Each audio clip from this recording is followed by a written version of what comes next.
এই ফুলটা কে রাখলো? ও রেখেছে, কিন্তু ফুল এনে তো আমার হাতে দেয়। শুকনো ফুল কবে রেখেছে ও?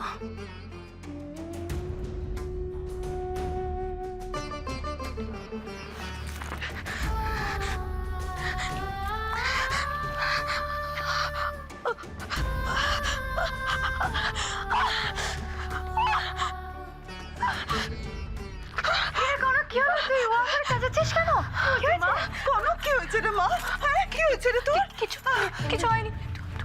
তোমরা আরে শোন না, আমরা তো তোর কাছেই আসছিলাম দেখা করার জন্য, কিন্তু হঠাৎ শুনতে পেলাম তুই চেঁচাচ্ছিস। কি হয়েছে কনক? হ্যাঁ কি হয়েছে রে? হ্যাঁ ও বুঝেছি হয়নি মামি, গোলাপের কাঁটাটা ফুটেছে রে। ইস ইস কি কাণ্ড বাঁধিয়েছিস, দেখ দেখিনি। ও হয়নি, কাঁটাটা বার করেছিস?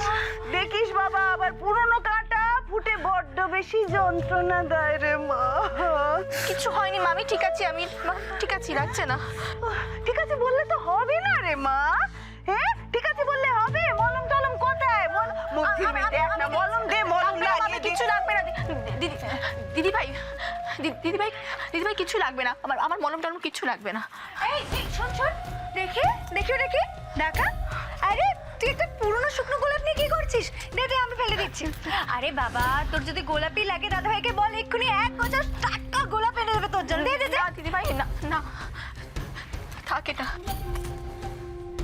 আচ্ছা ঠিক আছে, সেটা না হয় রাখলি, কিন্তু ব্যথা ট্যাথা করছি না তো? হ্যাঁ জায়গাটা খচখচ করছে, খচখচ করছে। এইটুকু ব্যথা আমার কষ্ট হয় না মান। আচ্ছা ঠিক আছে, অনেক হয়েছে, তুই আয় এখানে ভাই, আয় বসবি, আয় চুপ করে বস, এখানে চুপ করে বস। হ্যাঁ বস। কই দেখি। ও দাঁড়া।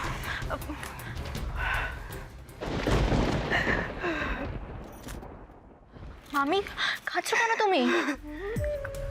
কলক রে, তোকে না আমি জন্ম দিইনি, কিন্তু তাই বলে তোকে কি আমি বুঝিনি নাকি বুঝে কোনো ভুল করেছি?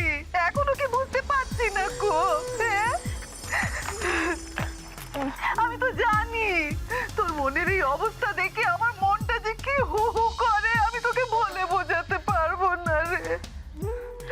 মুখ বুঝে সব সহ্য করিস, কোনো কিছু কষ্ট হলে